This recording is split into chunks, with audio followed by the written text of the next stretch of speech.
Nous lisons dans Apocalypse 19:8, il lui a été donné de se revêtir d'un fin lin éclatant pur, car le fin lin, c'est la justice des saints. Nous devenons justes par la justice du Seigneur et non par nos bonnes œuvres. Tout d'abord, nos péchés sont pardonnés car le Seigneur Jésus-Christ est notre sacrifice d'expiation.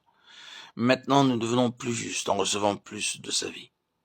Si nous désirons devenir plus justes, nous ne pouvons pas dépendre de nos propres efforts.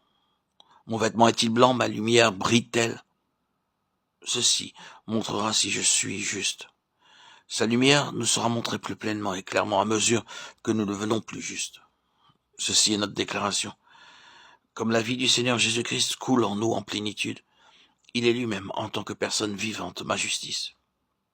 Or, c'est par lui que vous êtes en Jésus-Christ, lequel, de par Dieu, a été fait pour nous sagesse et justice et sanctification et rédemption.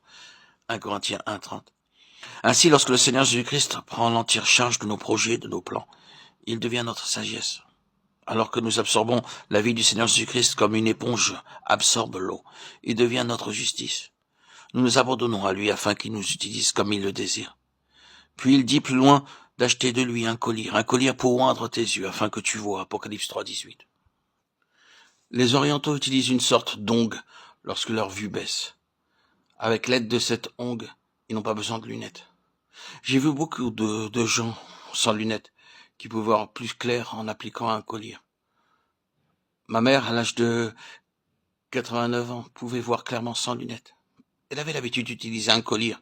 Il y a beaucoup de choses dans la parole de Dieu que nous ne pouvons pas comprendre. Alors nous allons vers lui et il nous donne le collier spirituel. Et nous commençons à comprendre ces choses. Comme dit le psalmiste, ouvre mes yeux pour que je contemple les merveilles de ta loi. Psaume 119:18. Lorsque le Seigneur Jésus-Christ, notre Sauveur et Seigneur, a touché nos yeux, nous sommes capables de voir beaucoup de mystères de sa parole. C'est pourquoi, moi aussi, ayant entendu parler de votre foi au Seigneur Jésus et de votre charité pour tous les saints, je ne cesse de rendre grâce pour vous, faisant mention de vous dans mes prières, afin que le Dieu de notre Seigneur Jésus-Christ, le Père de gloire, vous donne un esprit de sagesse et de révélation dans sa connaissance, et qu'il illumine les yeux de votre cœur, pour que vous sachiez quelle est l'espérance qui s'attache à son appel, quelle est la richesse de la gloire de son héritage, qu'il réserve aux saints. Éphésiens 1:15-18. Nous avons besoin d'une vision céleste pour voir notre héritage et notre gloire céleste. De même, nous avons besoin de vision céleste pour comprendre le grand salut de Christ et de sa résurrection. Ainsi, nous avons à prier chaque jour, Seigneur, Jésus, voudrais-tu toucher mes yeux afin que je puisse voir les mystères cachés de ta parole? Ceci ne viendra pas par connaissance. Agenouillez-vous, n'ayez pas honte, ne recherchez pas trop de confort et priez. Seigneur, ceci est ta parole. Je suis stupide, touche mes yeux maintenant.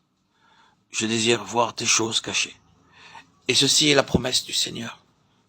Heureux sont vos yeux parce qu'ils voient et vos oreilles parce qu'elles entendent. Matthieu 13:16. Le Seigneur doit toucher mes yeux. Ce n'est qu'en permettant à Dieu de tel toucher que je peux voir ces mystères célestes. Je n'ai jamais lu de livre sur l'Apocalypse lui-même.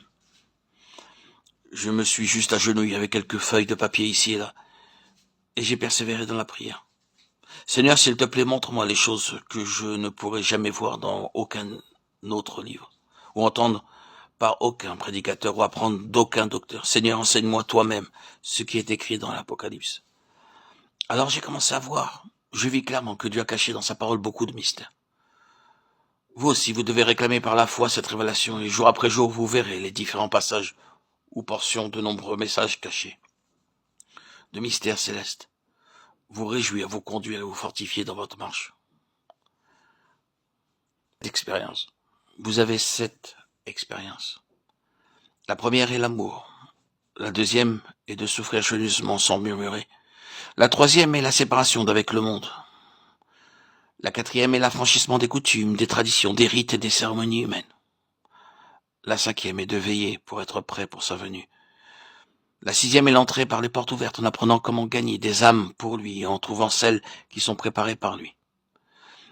Et bien sûr, la septième est une foi forte et active, une foi vivante et pleine de vie. en utilisant un collier spirituel afin que nous puissions comprendre ces mystères célestes. Par ces simples choses, nous sommes qualifiés pour notre part dans l'héritage spirituel céleste et glorieux dans le Seigneur Jésus-Christ.